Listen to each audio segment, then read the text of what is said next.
Bagong low pressure area na si 90W na mataan sa silangan ng Bicol Region sa labas ng ating Philippine Area of Responsibility. Saan na pumasok ito ng PAR, may potensyal by September 29 o 30, 2023. Tatama ba ito sa bansa? Alamin. Mga pagkulog at pagkidlat sa bahagi, lalo na sa kaldurang bahagi ng Luzon, kabilang na ang Metro Manila, southwestern ng Luzon, western portion ng Visayas at Eastern Mindanao, mananatili epekto pa rin ng extension ng monsoon gyre.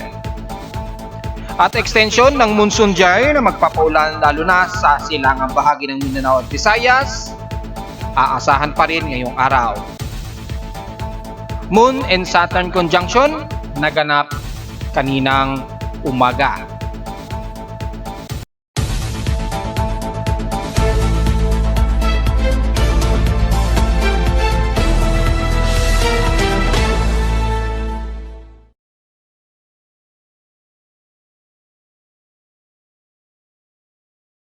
Hello, good morning mga folks. Welcome po muli sa ating Daily Weather Bulletin at Analysis para sa araw ng Miyerkules, September 27, 2023. Ang oras nating voice from ngayong umaga ay tanghali na at 11:53 na ng umaga. Well, mula pa kaninang umaga ay expected natin na maaraw muna. Asahan na. Gaya na aking report kahapon, stationary po na mararanasan natin yan. Nagaya kahapon sa umaga ay makakaranas tayo ng mga alinsangan sa bahagi ng Central Luzon, kabilang na ang Metro Manila at ilang bahagi ng katimugang parte ng Metro Manila sa may bahagi ng Cavite, Batangas, Laguna area at sa norte naman dyan sa may bandang Central Luzon at extreme Northern Luzon, lalo na sa may bandang extreme Northern Luzon, sa may bandang Cagayan Valley at Cordillera Administrative Region. Pero pagsapit mo ng hapon ay asahan muli ang mga series na mga localized thunderstorms na may kasamang bigla ang bugsong malakasan na pag-ulan. Epekto nga po ng napaiwanag na natin na paglalapit o paghahati ng malamig at init at dry high pressure ridge dito sa bahagi ng northeastern Luzon. Na naipaliwanag na natin kahapon yung epekto nga po ng ridge of high pressure area dito na drier air na sumasalubong naman sa medyo colder na air dito sa bahagi ng kaldurang bahagi ng bansa.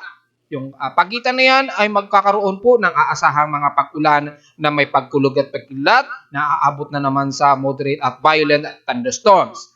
Kahapon nga po ay nakapagtala kami ng mahigit sa 100 na total na lightning strikes. Kung sisilipin natin sa aking synopsis record sa aking lightning detection system,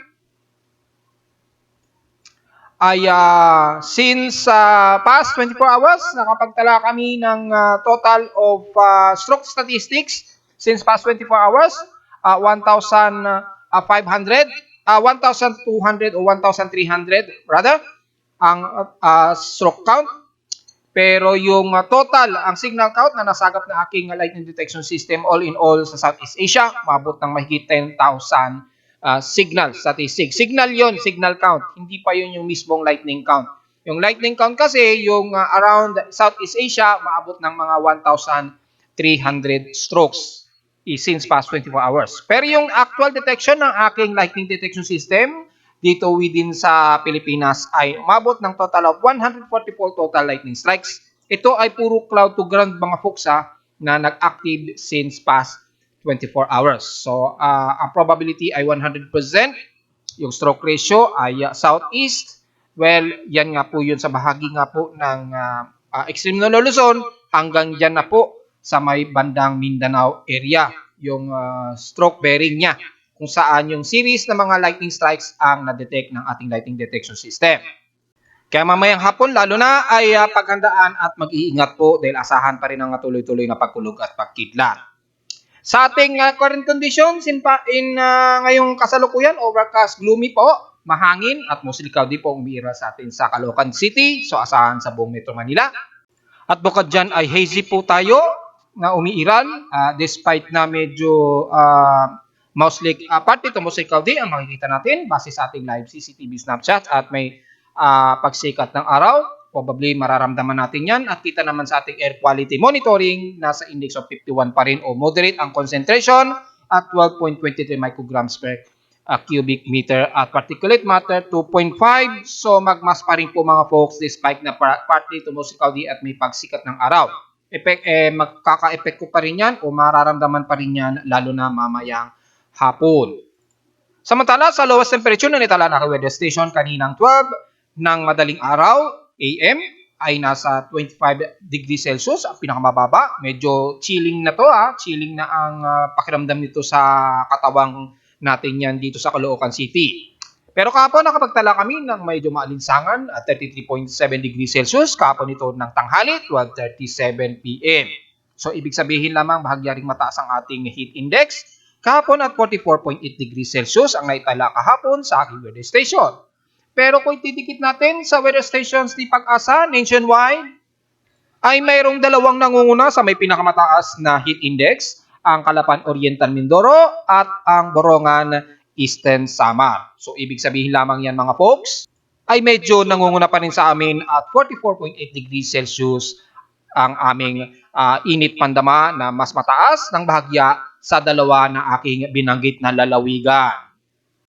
Sa PH6 Streams and past 24 hours, nangunguna naman sa maalinsangan ang Tugigaraw area, gaya ng ating inaasahan, ay nasa 34.9 degrees Celsius ang kanilang alinsangan. So, wag masyado magbibilad mga folks dahil may dry air pa rin, dahil may ridge of high pressure pa rin ang umiiral dyan mga folks At sa lowest temperature sa Baguio City ay stationary lamang at 17.6 degrees Celsius na pinakamababang temperatura sa bansa.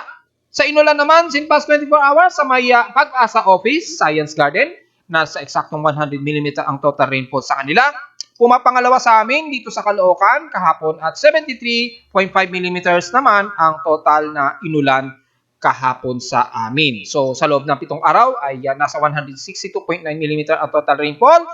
At sa buong September rain sa amin ay halos magno-normal total rainfall. Mukhang umabot pa o nakahabol pa ang month of September na hindi ko inaasahan na makakahabol pa na at least magno-normal rainfall o normal average rainfall dito sa amin sa Caloocan. Well, kung titingnan naman kasi natin sa ating vegetation and drought monitoring, sa aking daily stock o monthly rainfall, makikita natin ay halos near normal o normal ang total rainfall dito sa atin sa Metro Manila. Ayun, dito sa portion na yan hanggang sa bahagi ng ilang portions ng Central Luzon hanggang sa may bandang Pangasinan area. So medyo nag-normal po ang average rainfall natin dyan. At medyo above average rainfall naman din sa bahagi ng bandang Cagayan Valley or ng pagitan ng bandang Cordillera Administrative Region. So medyo mataas dyan. At dito sa may bandang Metro Manila nga po kasama na nag-normal average rainfall. Pero inulit natin, pagdating sa drought index na natiling mataas po ang Bicol Region. So take note yan sa mga LGUs natin. Paghandaan pa rin yan dahil inaasahan ang magiging mas malala ang dry spell sa inyong lugar. Samantala sa space weather status ay nanatiling active ang ating geomagnetic field. So mukhang kahapon pa, since kahapon po, nagkakaroon tayo ng mga geomagnetic field sa mundo Kung sisilipin natin ngayong araw ay at least sa KP4 index ang naglararo sa pinakamataas na KP index ng ating geomagnetic field. At makikita natin, inaasahan na naglalaro lamang hanggang KP4 index ito.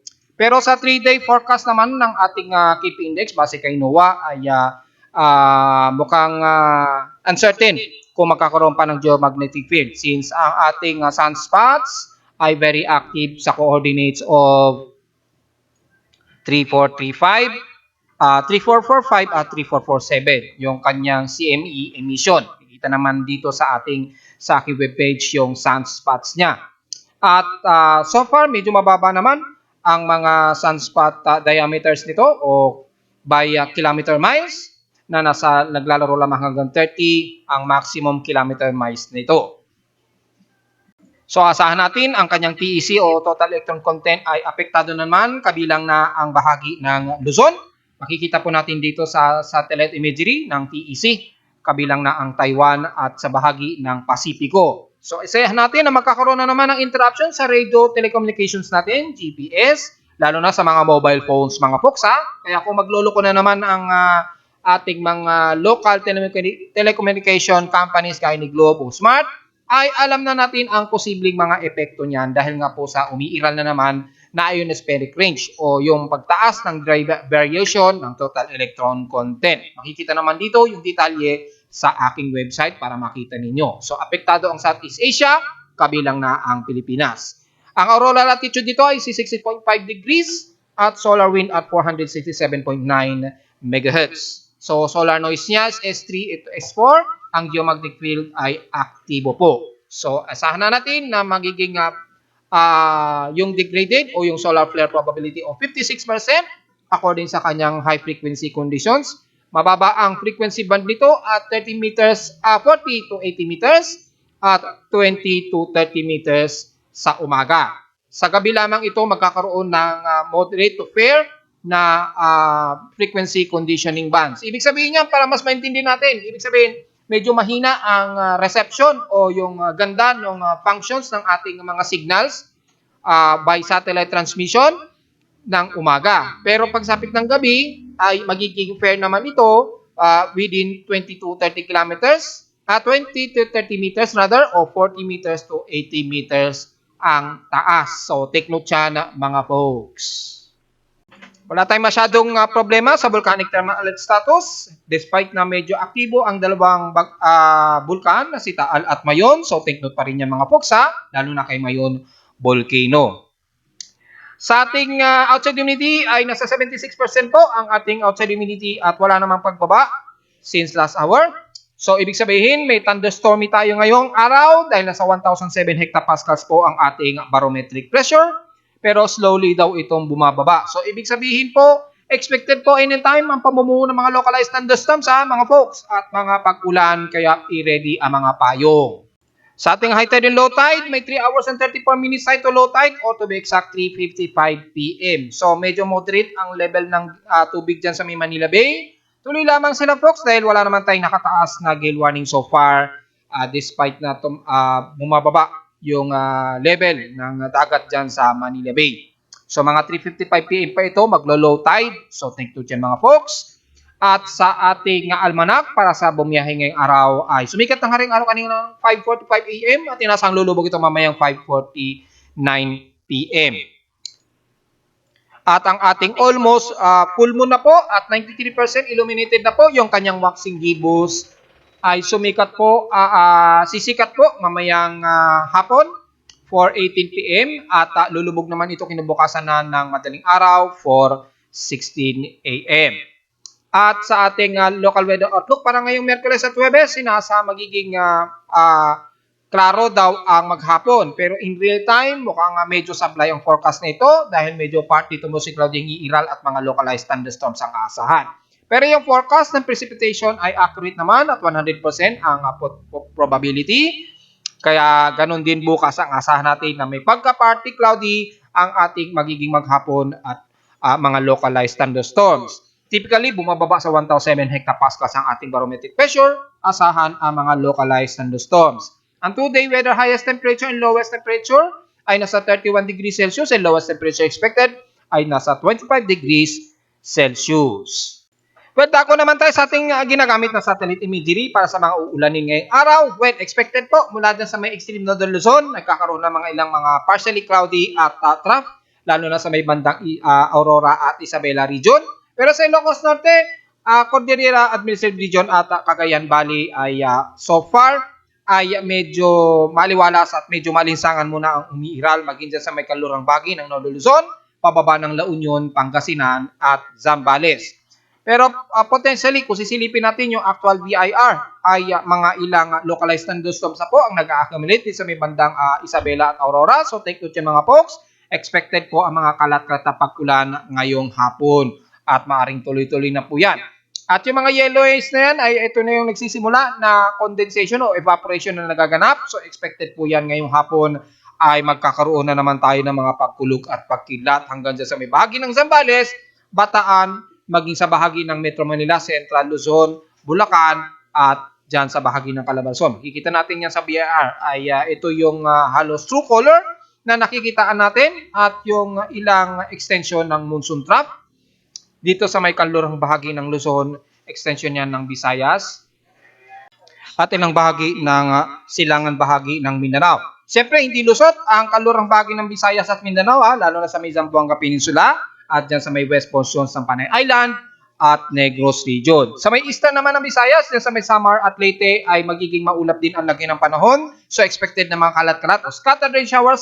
Isolated po ang halos iiral sa buong Visayas Region at Northern Mindanao. Siyempre, hindi lusot nga ang Zamboanga Peninsula kabilang na ang Sorsogon areas. Well, kung titingnan natin ng mas detalye ng malapitan gamit ang ating Himawari 8, makikita ang bahagi ng Sorsogon. Medyo katamtaman na lagay ng panahon pero may mga aasahang mga isolated rain showers na may pagkidlat at pagkulog sa bahagi ng northern part ng Mindanao hanggang Surigao del Norte na po yan. So bahagi ng pababa ng Davao Region mula dito sa may bandang Davao City hanggang Compostela Valley ay sa ngayon medyo partly tumusilkaw din po at may medyo katamtaman na lagay ng panahon. So medyo may maalinsangan munang iiral dyan pero anytime ay mabubuo ang mga trough na ito mula sa silangang baybayin ng Mindanao na magpapaulan sa iba't ibang bahagi ng Davao Region. So yun lamang po at sa bahagi ng Bicol Region, kung di natin makakalimutan ay makakaroon muna ng medyo katamtaman lagay ng panahon. Pero naka-forecast din dyan ang mga localized thunderstorms, especially sa may Camarines Norte at ilang bahagi ng Sorsogon at Catanduanes mga folks Pero expected ang medyo maalinsangan pa rin dyan ngayong maging nitong after lunch hanggang sa bahagi ng Southern Luzon mula Marinduque, pababa ng Tablas Island, Masbate at Burias Island. Siyempre, kasama na rin ang bahagi ng Mimaropa mula Mindoro. Nakakaranas kayo ngayon dyan ng mga ilang kalat-kalat pag-ulan na may localized thunderstorms and extended na hanggang Coron, Palawan, El Nido, hanggang dyan sa may bandang Taytay at San Vicente. And the rest ng Puerto Princesa hanggang Balabac at Brooks Point ay sa ngayon medyo maalinsangan muna at katamtaman na lagay ng panahon. Pero partly ito mostly cloudy, so expected din ang mga localized thunderstorms ngayong maghapon, maging sa gabi o madaling araw. Kaya sa patuloy pa rin ang ating extension ng monsoon trough na ito na naka-embedded pa rin dito sa Intertropical Convergence Zone, extension ng Palau hanggang dito nga sa namumuong low pressure area sa may silangan ng Bicol Region na atin namang i-discuss. At base nga sa ating computer-generated tropical cyclone sector ay yung bagong low pressure area na si 90 TW. Nandito nga po yan sa may silangan sa labas ng ating Philippine Area of Responsibility. Sa silangan ito ng Bicol, kung i-recall natin yung distansya kanina, ay nasa layong 2,166 kilometers po mula dito sa silangan ng Bicol Region o sa may bandang Catanduanes Island. Kaninang 10:30 AM po yun kanina. So, since kahit na gumalaw man yan ngayong oras na ito, since mga 12 PM ay nanatili pa rin siyang nasa mahigit 2,000 kilometers sa silangan pa rin ng Bicol Region or nasa vicinity na po ng Guam or ng Northern Mariana Islands. Ayan po, pinapakita na natin. At may typically na trough na sirkulasyon dito o upward low convection na nagpapaulan ngayon ng matindi sa bahagi ng Guam. So sa mga Pinoy natin sa Guam ay asahan po ang malakasang pag-ulan na may maliit na posible na mga pagbaha. Ingat na lamang po sa mga kababayan natin dyan, mga folks. At the rest naman ay wala tayong namamataan na anumang sama ng panahon sa ngayon. Pero ayon dito sa forecast na ating na-post kanina sa Facebook, ay may maliit na posibleng pumasok na ito ng ating Philippine Area of Responsibility. Approximate ito by September 29 o 30, 2023. So mga probably mga bandang weekend na po ito. Kung hindi man sa Biyernes, ay bandang Sabado na po ito posibleng nang makatawid o makatungtong sa ating Philippine Area of Responsibility. Ngayon, kung ano magiging forecast niya, well, sisilipin natin yan sa ating Tropical Cyclone Assessment Monitoring. Kung pagbabasahin natin ang Tropical Cyclone Forecast Monitoring, makikita po natin na ito ay kikilos nga po pakanluran at maaaring pumasok ito at potentially ay papasok nga po ito ng ating Philippine Area of Responsibility according dito sa Global Spectral Model na ating ginagamit. Ayan po, kung ipopost natin ay nasa bandang September 29 o 30, 2023 ito makakapasok ng ating Philippine Area of Responsibility ayon dito sa latest forecast. Ngayon, kung magkakaroon ng further intensification o kung magkaroon na ng organized circulation itong C90TW ay posibleng makakapaghatak ito ng ating southwesterlies mula dito sa may bandang kanluran ng Mindanao at kanluran ng Visayas area. Depende pa rin yan sa magiging intensification niya na mapapahatak ang bahagi na ito ng ating habagat na magpapaulan sa bahagi ng kanluran ng Mindanao at west portions ng Visayas. Kung sakali man mga folks this coming weekend. So babantayin pa rin natin yan mga folks within 48 hour to 55 hour period. At kung titingnan natin yung further na pagkilos nito pangaluran, ay may maliit pa rin posibilidad na ito'y lumapit sa bahagi ng Extreme Northern Luzon. Pero dahil medyo malayo-layo pa ang forecast nito, ay maaari pa itong kumabig pahilaga patungo sa bandang Taiwan o bandang Okinawa, Japan. Depende pa rin yan sa magiging forecast niya sa mga susunod na oras or within 24-hour period. So, medyo malawak pa yung probability of cone of uncertainty nito kung sakali o very erratic pa ang magiging forecast nito sa ngayon. Kaya obserbahan pa rin natin siya, hindi pa rin natin makukonclude kung saan ito posibleng lumapit. Kung may magtatanong kung tatama ito sa lupa, inuulit ko ay may maliit na posibilidad. Dahil nga po, malawak pa ang kanyang possible of cone of uncertainty nito. Posible kasi itong kumanluran dito sa may bahagi ng Extreme Northern Luzon sa may bandang Cagayan, sa bandang Cagayan. Or maaaring dumiretso ito pa Taiwan or Okinawa, Japan. So malinaw na yan mga folks ha. Kung sisilipin natin sa kanyang mean sea level pressure ay pinapakita ang nagkaroon nito ng intensification sa loob ng 48 to 52 hour period or pagpasok nito sa weekend ng PAR. Ayan o. So, posibleng maging isang tropical depression ito at kung sakaling maging isang tropical depression ito according dito sa intensification ng ating global spectral model ay tatawagin siya sa tropical depression o local name na Jenny or Tropical Depression Jenny. Kung tatawagin natin siya sa local name mga folks. Kung natatandaan nyo yun, may dati tayong pangalan na Jenny na pumasok sa ating PAR ay since noong 2015 o September 2015 ito pumasok. Halos sa ganitong position din siya pumasok ng ating PAR kung natatandaan ninyo na naging tropical storm according kay Pag-asa noon. So kung marirecall natin, mayroon na tayong pumasok na pangalang same name na Bagyong Jenny na umabot pa ng tropical storm. So, titingnan natin kung mangyayari din ba na aabot ito ng tropical storm Jenny, itong papasok na bagong low pressure area nito this coming weekend. So, obserbahan pa rin natin mga folks. Kaya kung sakaling pumasok ay magiging tropical depression Jenny kung ito ay umabot sa tropical depression. Dahil kung obserbahan natin yung kanyang anomalies, yung current tropical cyclone prediction sa aking West Pacific Basin Monitoring, ay nanatili na siyang mataas at 80% yung kanyang anomaly. So, typical na talaga siya na itinasa sa aking tropical cyclone sector at magdedepende na lang sa kanyang upward low-level convection kung magtutuloy-tuloy ito. Dahil kung babalikan natin yung satellite imagery, ay nagkakaroon siya ng upward low aloft convection.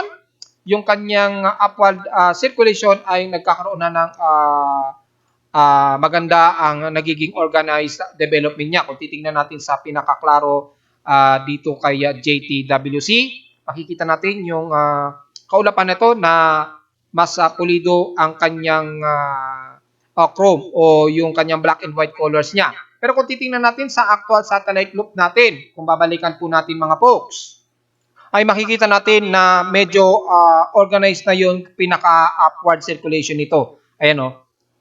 Ngayon, hindi pa masyado maaninag yung low convection nito dahil medyo hindi pa masyado nakikita yung tail ng upward aloft niya. Pero yung vertical upward aloft niya ay kita na po sa satellite imagery. Ayan. So, may maliit na potential nga itong magkaroon ng intensification at magkaroon na o maging isang active low pressure area sa loob ng 24 to 48 hour period mga po. So, babantayin natin yan maigi dahil posible nga itong pumasok ng ating Philippine Area of Responsibility.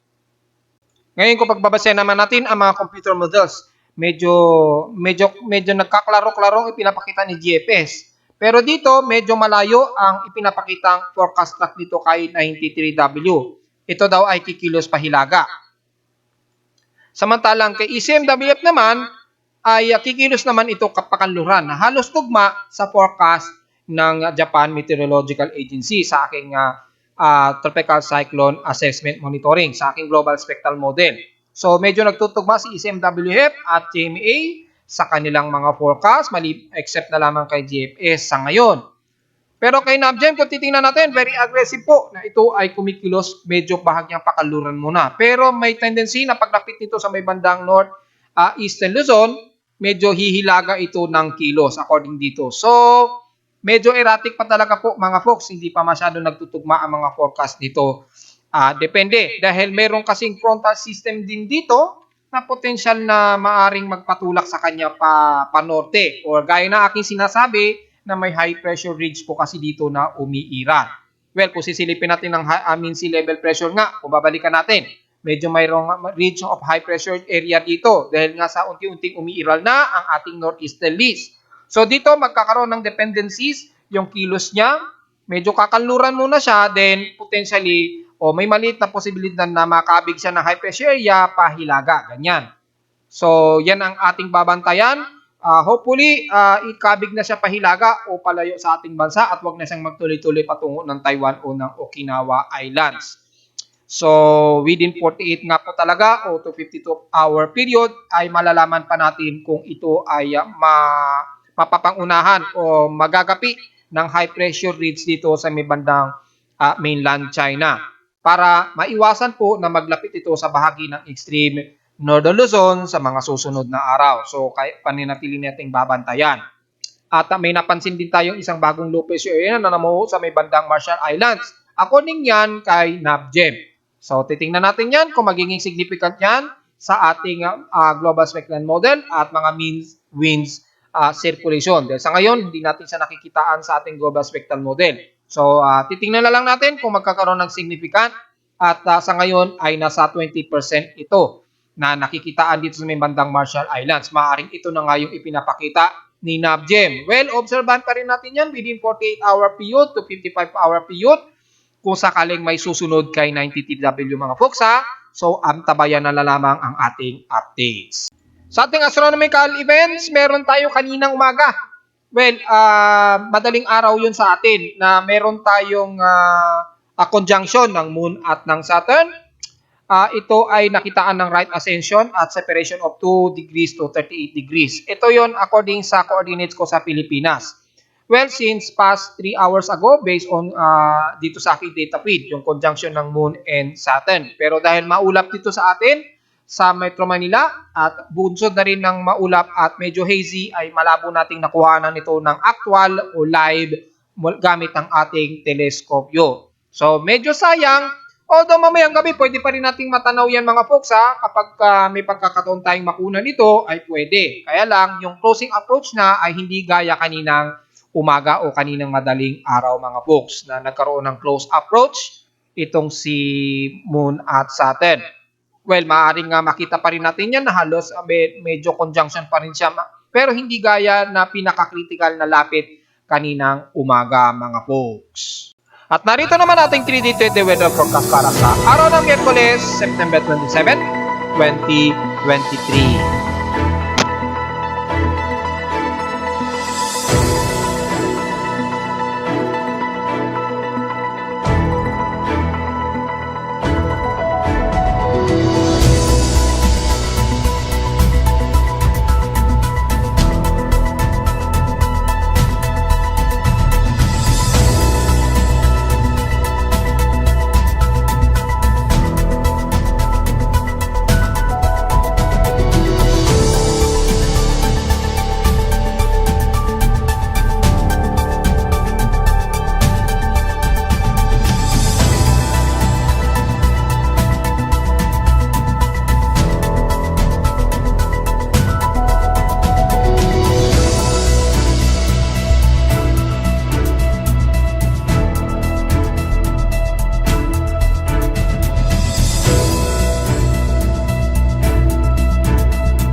At hanggang dito na lang po ating daily weather bulletin at analysis para ngayong araw ng tanghali, September 27, 2023. Huwag pong kalimutan na mag-like, share, subscribe po sa ating YouTube channel at visit lamang anytime sa aking website na www.pimoweather.com para sa mga lagay ng ating panahon, lalo na sa real time mula sa nasasagap na aking weather station sa Caloocan City at sa pagmomonitor natin sa mga low pressure systems at sa lalo na sa hazy na nagaganap dito sa Metro Manila at sa Caratig, Bulusan at sa mga iba't ibang mga data feeds mula sa iba't ibang weather agencies. Maraming salamat po mga folks at magandang hapon po sa ating lahat.